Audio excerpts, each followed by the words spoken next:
بسم اللہ الرحمن الرحیم۔ السلام علیکم پاکستان۔ ناظرین کیسے ہیں آپ؟ ٹھیک ٹھاک ہیں؟ امید کرتا ہوں بالکل ٹھیک ٹھاک ہوں گے اور اپنی خوبصورت سے زندگی اپنے خوبصورت انداز سے گزار رہے ہوں گے۔ ناظرین جیسا کہ آپ سب جانتے ہیں کہ میں آپ لوگوں کے لیے آج کی شخصیت پروگرام لے کر آیا کرتا ہوں۔ آج میں آپ کو جس شخصیت کا تعارف کروانے جا رہا ہوں، آپ ایک استاد ہیں، آپ ایک ریسرچر ہیں اور آپ بہت بڑے ایڈمنسٹریٹر ہیں۔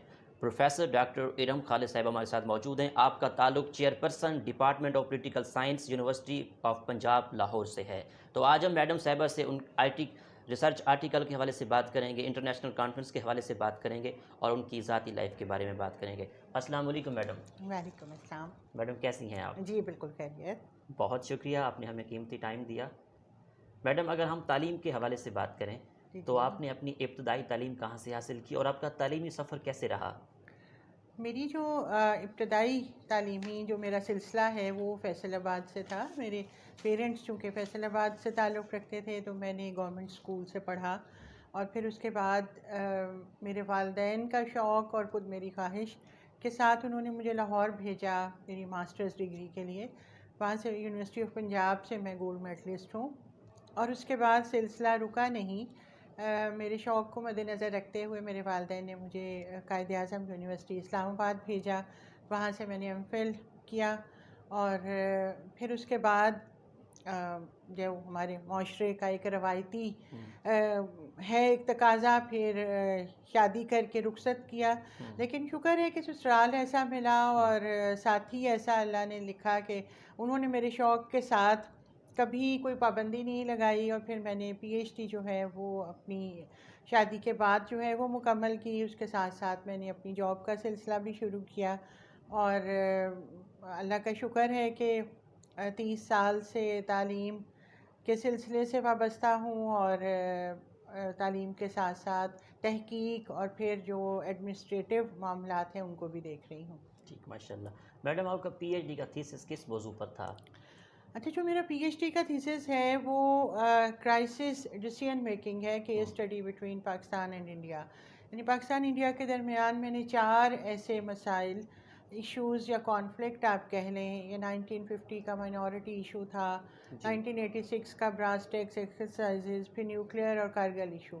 یہ 4 میں نے بنیادی مسائل کے اوپر کہ پاکستان اور بھارت کے اندر فیصلہ سازی کیسے ہوتی ہے، خاص طور پر جب ملکوں میں بحران کی کیفیت ہوتی ہے تو وہاں پر کون سا نظام ہے جس کو فالو کیا جاتا ہے، یہ میرے موضوع تھا پی ٹھیک ایچ ڈی میڈم۔ کا۔ میڈم آپ کے کتنا ریسرچ آرٹیکل اور کتنا کتابیں پبلش ہو چکی ہیں؟ جی میرے 100 کے قریب ریسرچ آرٹیکل ہیں الحمدللہ، جو نیشنل اور انٹرنیشنل جرنلز میں پبلش ہوئے ہیں۔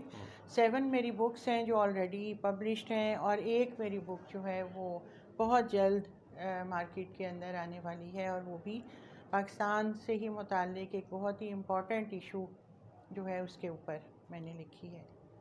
اچھا میڈم، جو آپ کے ریسرچ آرٹیکل ہیں وہ کن کن موضوع پر ہیں؟ کچھ چند کے نام بتائیے۔ جی اچھا، بنیادی طور پر میرا جو ٹاپک ہمیشہ سے رہا وہ یہی تھا کہ پاکستان اور پاکستان کی سیاست یا پاکستان کی خارجہ پالیسی، یعنی اپنے ملک کے ارد گرد ہی تحقیق جتنی میں نے کی اور جو لکھا ہے وہ بنیادی مسائل کے ارد گرد ہی لکھا ہے۔ آپ نے فارن کنٹری کو وزٹ کیا؟ جی بالکل، میں مختلف جو انٹرنیشنل کانفرنسز کے لیے میں مختلف ملکوں میں جاتی رہی ہوں، اور وہاں بھی میں نے ہمیشہ کوشش یہ کی کہ جو اسٹیٹ آف پاکستان ہے، جو گورنمنٹ آف پاکستان ہے، اس کے بارے میں جو نیگیٹو امیج جو ہے اس تاثر کو زائل کیا جائے اپنی تحقیق کے ذریعے بھی، اور خاص طور پر پاکستان کے بارے میں ہمیشہ ایسی بات کہی جائے کہ جو لوگوں کے ذہنوں میں جو شبہات ہیں، جو ابہام ہیں، اور جو تاثر جو پروپیگنڈا کے ذریعے جو تاثر باہر کی اکیڈیمیا کے اندر جو پیدا کیا گیا ہے اس کو دور کرنے کے لیے میں نے ہمیشہ کانفرنسز میں جب پیپر پریزنٹ کیے یا ڈسکشنز کی یا لوگوں کے ساتھ انٹریکٹ کیا تو میرا بنیادی یہی مقصد رہا کہ ملک کے لیے بات کی جائے، ملک کے حوالے سے مثبت بات کی جائے۔ پاکستان کے کلچر کو اور فارن کنٹری کے کلچر کو کیسے دیکھتی ہیں آپ؟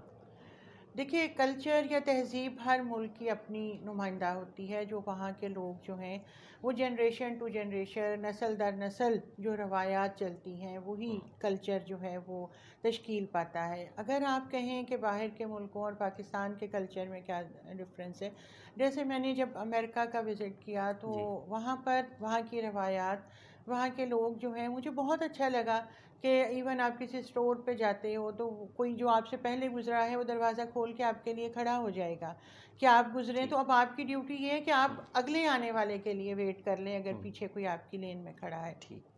یہ بہت چھوٹے چھوٹے جیسچر ہیں، جیسے اسمائل دینا، جیسے تھینک یو بولنا، جیسے آپ کسی کے ساتھ آپ گزرتے ہوئے آپ کا کوئی ٹکراؤ ہو گیا ہے تو فوراً سوری کر لینا. یہ وہ خصوصیات تھیں، تہذیب کی خوبیاں جو کسی وقت پہ ہمارا سرمایہ تھی.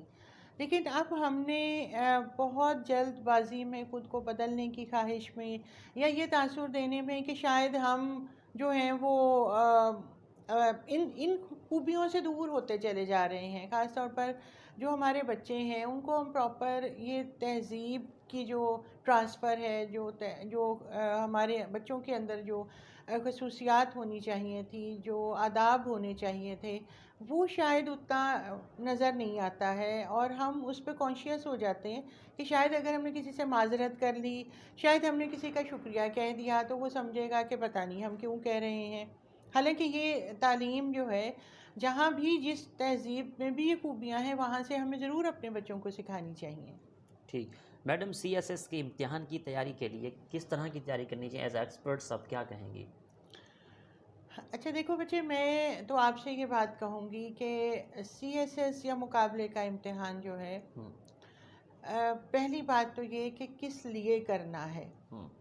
دیکھیں عام طور پر یہ تاثر ہے کہ اگر آپ پاور سرکل کا حصہ بننا چاہتے ہیں، اگر آپ چاہتے ہیں کہ آپ ملک کے نظام کو متاثر کرنے والی کرسی پہ بیٹھیں، تو اس لیے ہمارے ینگ جو بچے ہیں نا وہ سی ایس ایس کا ایگزام دینا چاہتے ہیں.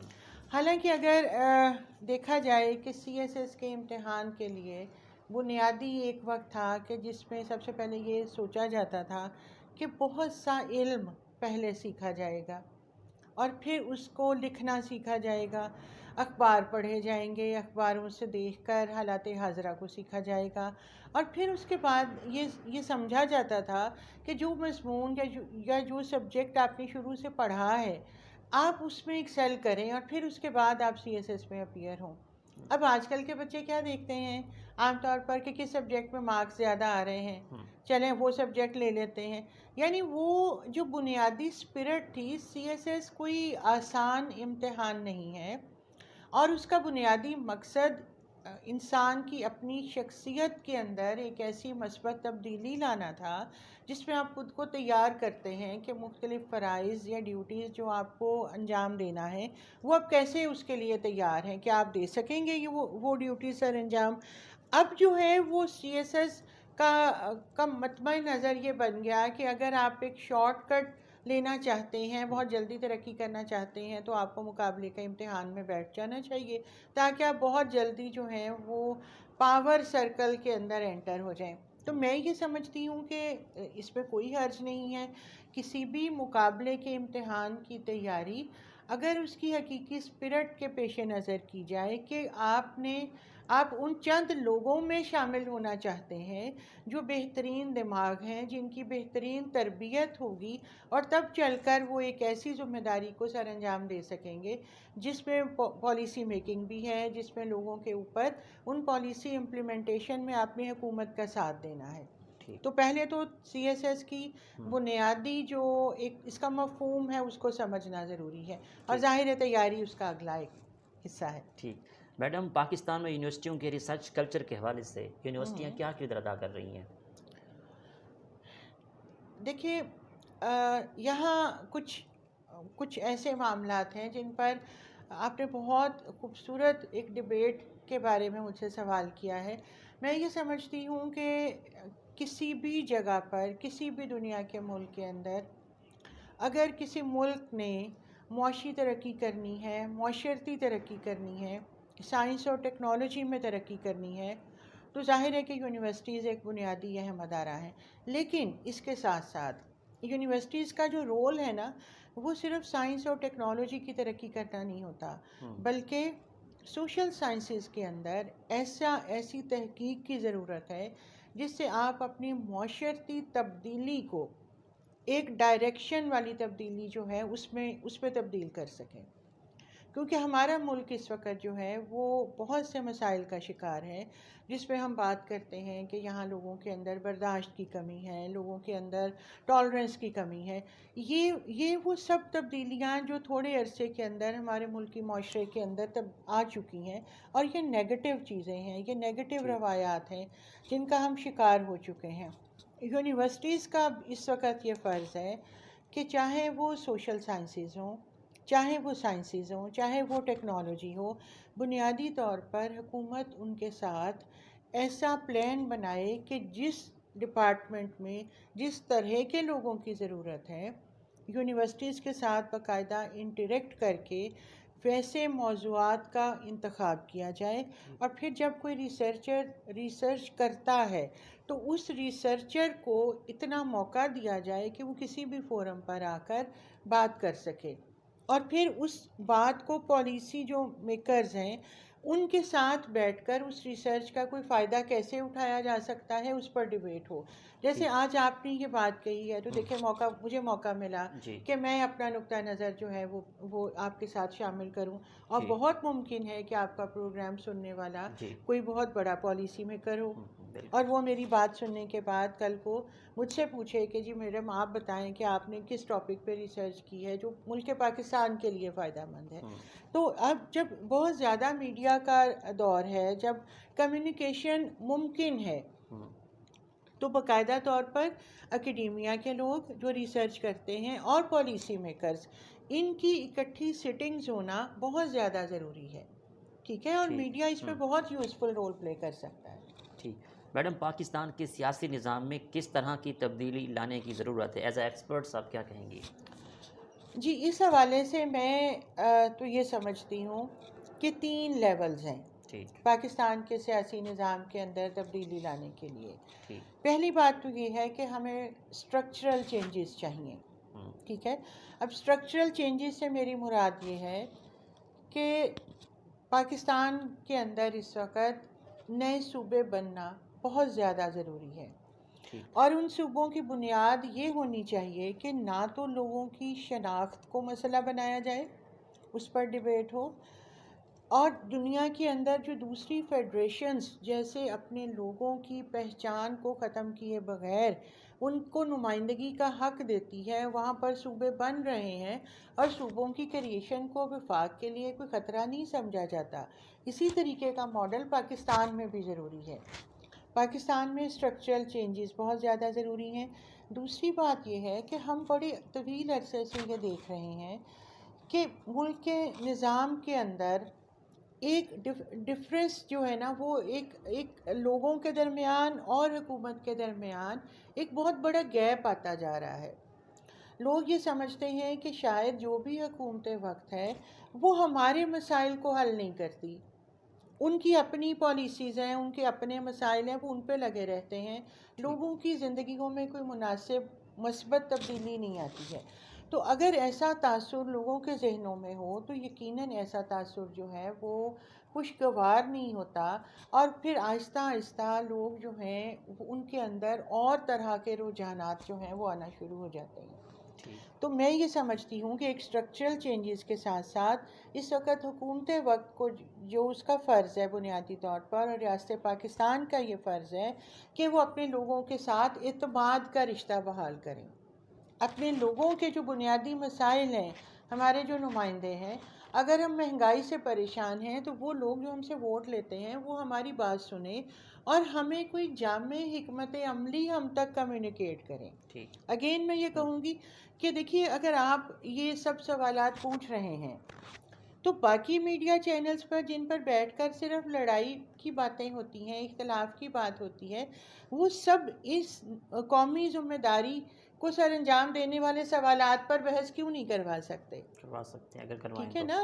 اگر یہ اس کا مطلب یہ ہے کہ پتہ ہے سب کو کہ ان کی ذمہ داری کیا ہے، بس یہ ہے کہ کچھ اور معاملات کی اہمیت کو زیادہ کر دیا جاتا ہے، جس سے پھر عوام اور حکومت کے رشتے کے درمیان جو گیپ ہے وہ زیادہ آتا چلا جاتا ہے۔ اور تیسرے نمبر پر یقیناً جو تیسرا جو سیاسی نظام کے حوالے سے جو اہم بات ہے وہ یہ ہے کہ لوگوں کو بھی پتہ ہو کہ ان کی ذمہ داریاں کیا ہیں۔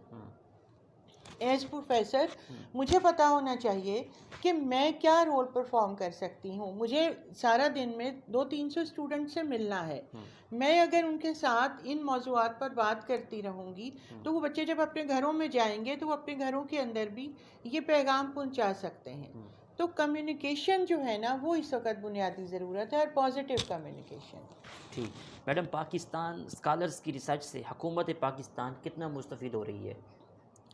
دیکھیے پہلے تو یہ رواج ہی نہیں تھا، ٹھیک ہے، اب یہ ہے کہ پچھلے دنوں کے اندر جو تھوڑا سا انٹریکشن شروع ہوا ہے، یا وزیر اعظم پاکستان نے یہ جو ابھی سیکیورٹی ڈائلاگ کے حوالے سے ایک باقاعدہ طور پر ایک نئی آگہی کی مہم جو ہے وہ شروع کی گئی ہے، میں یہ سمجھتی ہوں کہ آئندہ آنے والے دنوں میں ہم دیکھیں گے کہ یہ انٹریکشن بڑھ رہا ہے، اور اس کا کتنا اچھا فائدہ جو ہے وہ حکومت کو بھی پہنچے گا، اور ظاہر ہے کہ لوگوں کی دلچسپی بھی، اور خاص طور پر جو اسکالرز ہیں وہ بھی اب زیادہ پریکٹیکل اورینٹیڈ جو بات ہے وہ کرنا شروع کر دیں گے۔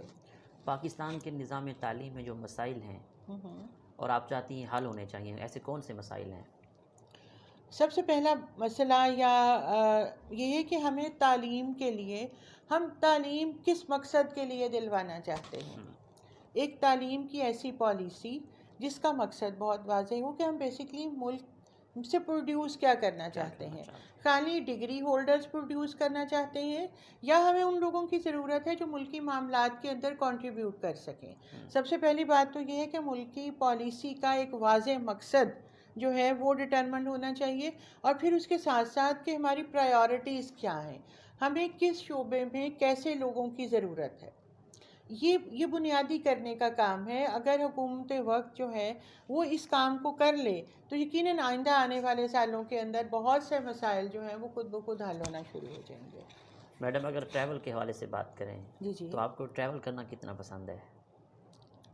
مجھے ٹریول کرنا میری زندگی ہے، ٹھیک، کیونکہ میں یہ سمجھتی ہوں کہ آپ جتنا زیادہ ٹریول کرتے ہیں آپ زندگی کی حقیقتوں کو اتنے قریب سے دیکھتے ہیں۔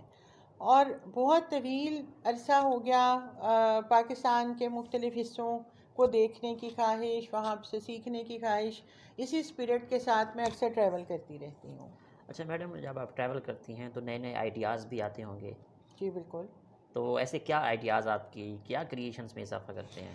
دیکھیے جیسے میں بنیادی طور پر ریسرچر بھی ہوں، جی، تو جب مجھے کسی موضوع پر ریسرچ کرنی ہوتی ہے تو میری یہ خواہش ہوتی ہے کہ میں ان ایریاز کو خود جا کے دیکھوں جن کے بارے میں مجھے لکھنا ہے، ان لوگوں سے میں بات کروں، تاکہ میں خالی ہوا کے اندر جو لفظ ہیں وہ نہ لکھوں، بلکہ جہاں جہاں جاؤں اور جس ٹاپک پہ لکھنا ہے وہاں کے لوگوں کے ساتھ انٹریکشن کرنے کے بعد تاکہ ایک حقیقی جو پکچر ہے وہ سامنے آ جائے جو میں لکھوں۔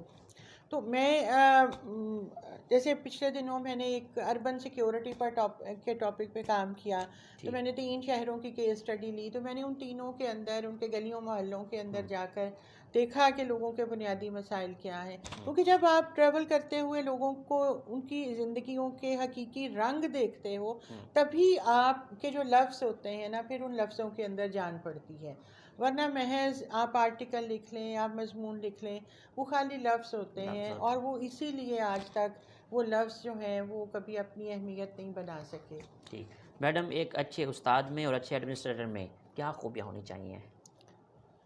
دیکھیے ایک اچھا استاد جو ہے وہ ہے جو ایک لفظ بولے اور وہ لفظ آپ اس کے سننے والے کی روح میں اتر جائے، کیونکہ استاد صرف بولتا نہیں ہے، صرف وہ نالج ٹرانسفر نہیں کرتا، وہ دوسری شخصیت کی تعمیر کر رہا ہوتا ہے۔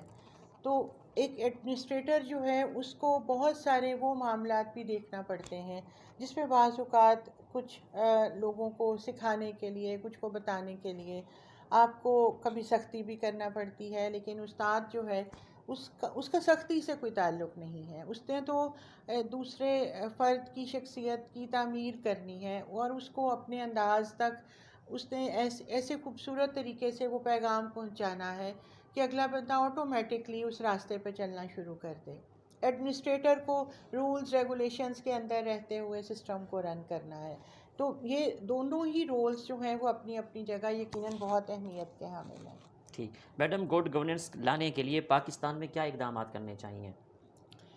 گڈ گورننس کا جو کانسیپٹ ہے نا، دیکھیے یہ گورنمنٹیلٹی ہے بیسکلی، کہ گورنمنٹ کی اپروچ کیا ہے. گورنمنٹ اصل میں اپنے جو کام وہ کر رہے ہیں اس سے وہ بنیادی طور پر ملک کے لیے کیا کرنا چاہتے ہیں، لوگوں کے لیے کیا کرنا چاہتے ہیں. گورننس کے کچھ تو وہ رولز ہیں جو انٹرنیشنلی ہم جن لفظوں کی باتیں کرتے ہیں، یہ اکاؤنٹیبلٹی ہو گئی، ٹرانسپیرنسی ہو گئی، لیکن میں یہ سمجھتی ہوں کہ جو گورننس ہے وہ بنیادی طور پر ڈلیوری ہے، سروس ڈلیوری ہے، کہ آپ اپنے لوگوں کی زندگیوں میں کتنی اچھی تبدیلی لانے میں کامیاب رہے. ٹھیک ہے، جہاں جہاں کوئی حکمران اپنے لوگوں کی زندگیوں میں مثبت تبدیلی لاتا ہے وہ گورننس ہے. اور اگر لوگوں کی زندگیاں مشکل ہیں تو وہ بیڈ گورننس ہے. باقی آپ ٹرمینالوجی بول لیں، جارگنز بول لیں، ویسٹ کی بنائی ہوئی جو فلاسفی ہے آپ اس کو لے آئیں، وہ سارے لفظ بولنے سے تو لوگوں کی زندگیاں نہیں بدلتی. لوگوں کی زندگیاں تو جب گورنمنٹ ڈلیور کرے گی، لوگوں تک پہنچے گا فائدہ، تبھی گورننس کا بھی آئیڈیا خود بخود لوگوں کو سمجھ میں آئے گا، اور یہ تھیم جو ہے وہ اس کے ساتھ ہم فیملیئر بھی ہوں گے. میڈم آپ ماشاء اللہ بہاولپور دی اسلامی یونیورسٹی بہاولپور میں آئی ہوئی ہے، کانفرنس ہو رہی ہے پولیٹیکل سائنس ڈپارٹمنٹ کی، تو یہاں آپ آ کے کو کیسا لگا؟ دیکھیے اچھا اتفاق ایسا ہے کہ اس یونیورسٹی کا یہ میرا پہلا وزٹ ہے. ٹھیک. مجھے یہاں کے لوگ اتنے میٹھے لگے ہیں اور اتنے خوبصورت، اور یہاں کی جو ہاسپٹیلٹی ہے، جو اس سے پہلے میں نے کتابوں میں پڑھی تھی کہ یہ ایریا ایسا ہے کہ یہاں کے لوگ بہت مہمان نواز ہیں. اب میں 2 دن سے وہ سب ایکسپیرینس کر رہی ہوں. اتنی محبت، اتنے اعزاز سے سب لوگ مل رہے ہیں، اور وہ اتنا اچھا لگ رہا ہے کہ مجھے اندازہ ہوا کہ یہاں کی جو تہذیب ہے وہ اس وجہ سے اتنی متاثر کن نہیں ہے کہ وہ نوابوں کے ساتھ اس کا تعلق ہے، بلکہ وہ نوابی خصوصیات، وہ رکھ رکھاؤ، وہ وزاداری یہاں کے عام لوگوں کے اندر بھی موجود ہے. جی تھینک یو ویری مچ. اچھا میڈم، ادب کے حوالے سے بات کریں تو ادب سے کس حد تک آپ کو لگاؤ ہے؟ ادب سے لگاؤ، آپ کو اگر میں یہ بتاؤں کہ بہت بچپن سے میری والدہ نے ہمیں کتابیں پڑھنے کا شوق جو تھا وہ میری والدہ نے ہمیں دیا، اور ہماری تربیت کا حصہ بنایا انہوں نے، کہ اسکول کی تعلیم اپنی جگہ، لیکن اس کے ساتھ ساتھ جو ہے وہ ناول پڑھنا، شاعری کو پڑھنا، کہ اس سے شخصیت بنتی ہے. اس سے آپ بہت سے نئے لفظ سیکھتے ہیں، ان لفظوں کا استعمال سیکھتے ہیں، اس کے ساتھ ساتھ آپ زندگی کو برتنے کے بہت سے مزاج سیکھتے ہیں. تو میرا یہ خیال ہے کہ ادب سے تعلق جو ہے وہ انسان کو تہذیب بھی سکھاتا ہے، وزاداری بھی سکھاتا ہے، اور سب سے بڑی بات یہ ہے کہ زندگی کو گزارنے کا ایک وتیرہ سکھاتا ہے. ادب سے لگاؤ تو میرا خیال ہے کہ یہ ممکن ہی نہیں ہے کہ جو استاد ہو اور اس کا ادب سے تعلق نہ ہو. آپ کی آئیڈیل پرسنالٹی کون ہے؟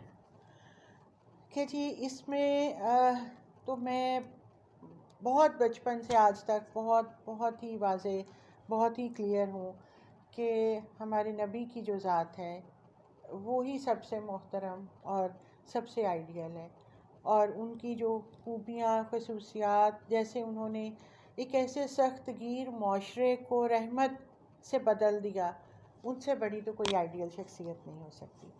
اچھا میڈم، آخر میں اسٹوڈنٹس کو، بہاولپور کی عوام آپ آئی ہیں، لاہور کے اسٹوڈنٹس آپ کے جو اسٹوڈنٹس ہیں، ان کو آخر میں کیا پیغام دیں گی آپ؟ دیکھیے آپ کے چینل کے تھرو میں یہ بات کہنا چاہوں گی کہ اللہ نے ہمیں جو زندگی سے نوازا ہے یہ اللہ کی ایک بہت بڑی نعمت ہے. اس کے اندر ہم اگر شکر گزاری کو لانا چاہتے ہیں تو ہمیں پہلے اللہ کے بندوں کا شکریہ ادا کرنا سیکھنا چاہیے. جو اللہ کے بندوں کا شکریہ ادا نہیں کر سکتا وہ اللہ کا شکر گزار کیسے ہو سکتا ہے؟